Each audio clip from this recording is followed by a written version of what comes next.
I'm on a location audio job here at Notre Dame University in northern Indiana in South Bend, shooting a feature package on a player for Fox Sports today. And I'm going to take you through and show you how it all worked out.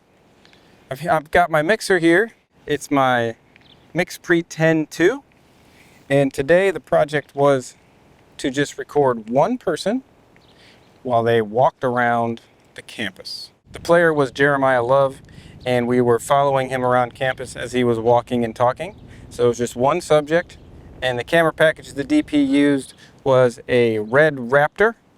I had to send timecode into that camera, and then I had to put a lavalier on Jeremiah, and then I also had to boom while he was walking around.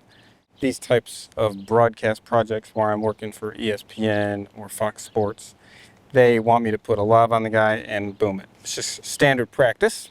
I just want to take a minute here and encourage you as a freelancer. If you're thinking about going freelance, or if you're in the freelance trenches, I just want to give you encouragement. I want to tell you to stay positive, stick with it. I know there's hard days. I know there's long days. I know there's late payments. I know sometimes there's non-payments. Okay. There's headaches, there's clients, there's personality clashes, there's lack of detail, there's fuzzy schedules. I mean, I could go on and on. But I just want to let you know that if you stick with it, okay, it's going to work. In the last week, I've had 5 days of work get canceled. 5 days. As a freelancer, that is equivalent to a week of work, and sometimes on a slow month, a week is all that I work. 5 days. So that's just an example of the ups and downs of the freelance life. These were 5 days with 5 reputable clients that had, I put the holds on my calendar. I turned down other work because one of them was firm, actually. I turned down other work because of that one. The way it works when you hold dates is if the client says, hold this for you, that means you need to notate it on your calendar as held. And then if some other work comes in, you need to call that client or contact them and say, okay, I've held your dates. I have another job coming in. What's the deal? And if they want to firm you up and keep you on, then that's what they do. But if they can't, because it's still a hold, then you got to bounce. You got to bounce and go do the other job, okay? That's happened to me 5 times in the past 2 weeks. What do I do in order to keep my attitude up? What do I do in order to keep going? Well, what I do is I keep hunting. I've heard it said before that the time you need to hunt for more work is normally when you're busy. Because when you're not busy, hunting can be a little more hard. But when you're busy is when you need to keep staying on the hunt. You need to keep on those apps. Keep looking and calling your friends and telling them you're available, and taking coffee meetings and just doing your networking job, okay? Because when you have 5 dates fall off the calendar, you know, you got to go out and find some more stuff. And I think I did. I called up some people. I said, hey, I had some dates fall off, and I worked some stuff out, and I got 1 or 2 of those days back. But definitely don't take that, when days fall off, don't take that as an insult. It's not an insult. It's just the way it works. It's just the way the freelance life works. I always say that, you know, if I didn't want to deal with that, if I didn't want to if I didn't want to have to deal with that, if I didn't want to have to deal with dates disappearing off my calendar, then I should not be freelance. Okay? I signed up for this. I'm freelance. I just have to roll with it because that's what I signed up for. You know? And freelance isn't for everybody. So if you want to go do something else, well then go do something else. No one's holding you to freelancing, but if you know in your heart that you have to do it, well then just keep at it. Keep the positive attitude. Bring the good vibes to every set. Be the best person that they've ever hired.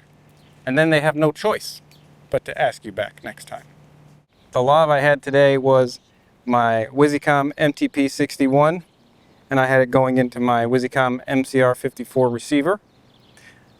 And the lav that I was using was a Sanken COS 11D with a Bubblebee lav concealer with the furry on it. So that was my microphone setup. When I first got here, I did a full scan of the wireless frequencies using the Wizicom MCR54. That allowed me to get a clean scan of the air, and then I used the function to set all, because even though I needed one person mic'd, I always like to make sure I have multiple wireless lavs ready to go, because you know, as soon as you put one on them and the battery dies, you're gonna have to throw a backup up, you know. So I like to make sure that I have multiple wireless packs ready to go. Just a backup, just a good thing to do. And for this client, I was recording 2 tracks. Like I said, I was running a boom and then I was running a lav. So I had those 2 tracks armed.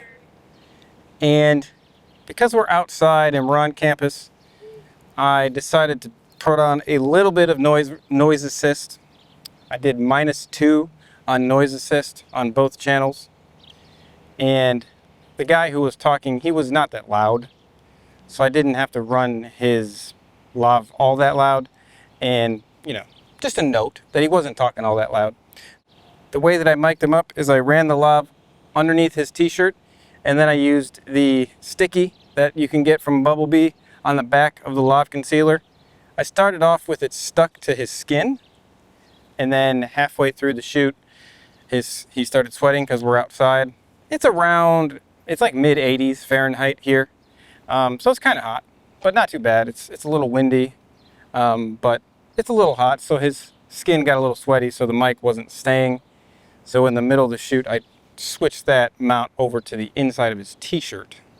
Originally, he had an overlay on, which was like a windbreaker, and it was, when he moved around, it was interacting with his shirt, so it was creating lots of noise. So I opted to ask if he could take that off, and he was more than willing to take it off. Made it a lot better. Now, my mic position was the center of the chest, right between the pectoral muscles. I like to put the mic right there because I think it creates a really nice round sound, especially on a male. The boom that I was running today was the Sanken CS-M1.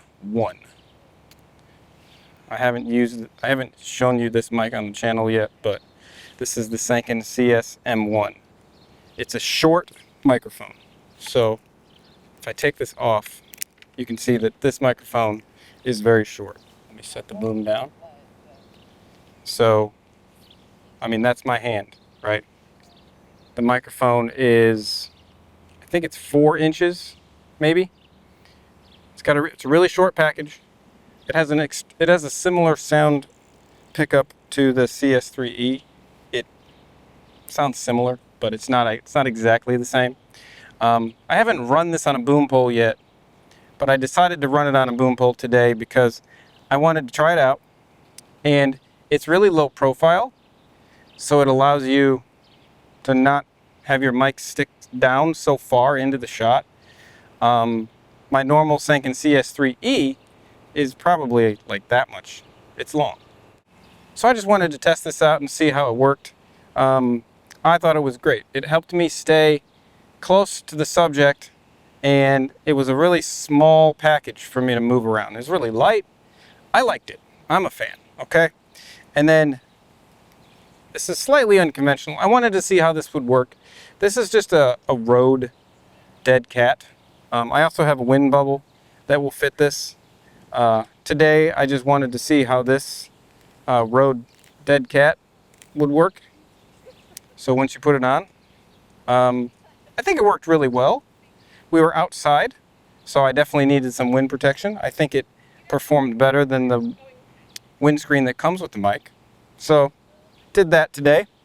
And then, if you're mounting a short shotgun, you need a different type of mount at the end of your pole. Okay, so this mount is really a nice mount because if you look at that, it allows you to get the mic on there nicely. These mounting points are close together. This is engineered for a short shotgun, okay? And just so you can see that model number, Sanken CS M1. I recently got this and I really like it because I've been using it on top of cameras and I really like the way it sounds on top of a camera. It outperforms a built-in microphone on a camera all day long. So I like it for that. And today I really liked how it sounded. It sounded nice and rich and round and full. And it's crazy that something this small can get you some professional sound. I think I'm going to do this again. And then I'm also trying out this Orca pole mount. So it just clips. It allows you to get the pole directly on you. I've seen, when I've been on projects, I've seen other audio dudes have this setup. And I've been very interested because I like how you can be hands-free with the boom when you don't need it. And then it's easy to just pull it off. Pull this tab, it comes right off, okay? So I'm trying that out. I like it. It's pretty cool. It's a nice little piece of kit to have.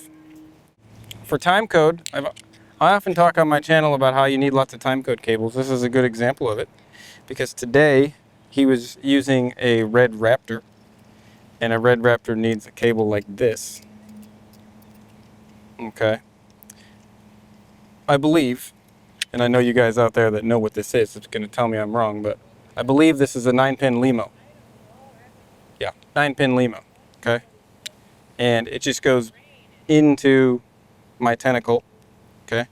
And then today I used my Kondor blue Tentacle Caddy. Most of these cinema cameras are going to have a place to mount that, so you just take that, and that's a 1/4-20 on the bottom, and I mounted it to hit one of his cheese plates on his camera. Again, all these DPs with their big cameras, they have little mounting points. They usually have cages and stuff that you can screw this stuff on. I like to do it that way because I like the confirmation to know this is not falling off.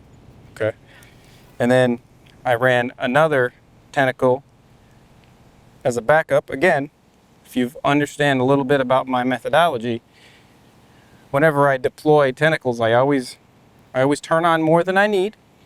I always synchronize more than I need so that I have them ready. So when I do these jobs for the networks, ESPN, Fox Sports, and others, they oftentimes, at the end of the day, they want my files on a USB drive. So I've decided to start carrying around a bunch of USB drives. So this case here has, I always carry a USB-C to A adapter, and then it's got a bunch of 32 gigabyte USB sticks. So I've got a bunch of these in here, and then what I do at the end of the shoot day is I will take my main USB out and I'll put one of these in, and then in the MixPre I'll tell it to copy all the data of the day onto this, and then I hand them that. I never want to hand my client the master. I have a USB drive that I always keep in my mixer, and it's the master, so I don't want to hand that out. Because if I hand it out and don't get it back, then I'm in trouble, okay?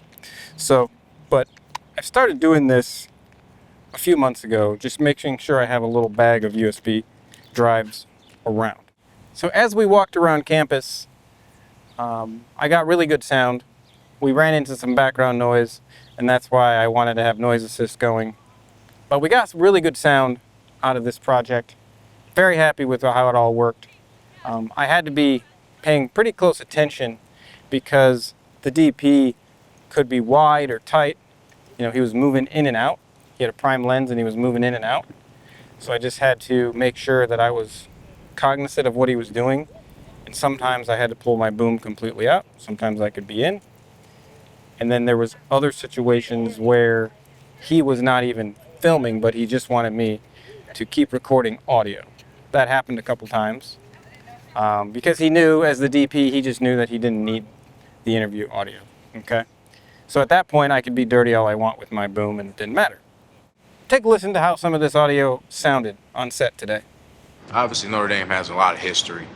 You know, it has a lot of tradition tied into it. And for myself to, be a part of this, the history of Notre Dame, um, it means a lot. A lot of legends have walked before me. A lot of, great players and just great human beings have came before me. When I first stepped foot in here, when I first, got to experience it as a player walking through the tunnel and just, seeing all the fans, seeing the lights, seeing the smoke, seeing all the gold helmets, seeing my teammates, the people that I train with every single day. It was just like a surreal feeling. It was more like a I'm here type of moment, like I've arrived, and everything I've done since I've gotten here has paid off, I guess you could say. Whether that was gaining weight, whether that was, getting extra work after practice, or whether that was, watching some extra film, everything has paid off. And looking back, I wouldn't change a thing about it. I do the same thing I did, every single time. I think the CSM1 sounds really good. Sounds really warm and really round. And then I'm also very happy with how the Sanken COS 11D sounded on his chest. I think both microphones were getting great sound, and I think the editor is going to have a lot to work with when they get the footage into the system. I really appreciate everybody who's been watching. I am so encouraged by the comments and the questions and the encouragements that you send down there below. Make sure you're not shy about that. If I'm talking about something that you want to know about, ask me and we'll talk, okay? So thank you for watching. I hope this was helpful. I hope you like seeing a little bit behind the scenes of how things all work out. I certainly like making these videos. And if you're freelance, stay with it. Go forward. Backwards is not an option. Only forwards. All right? See you in the next one.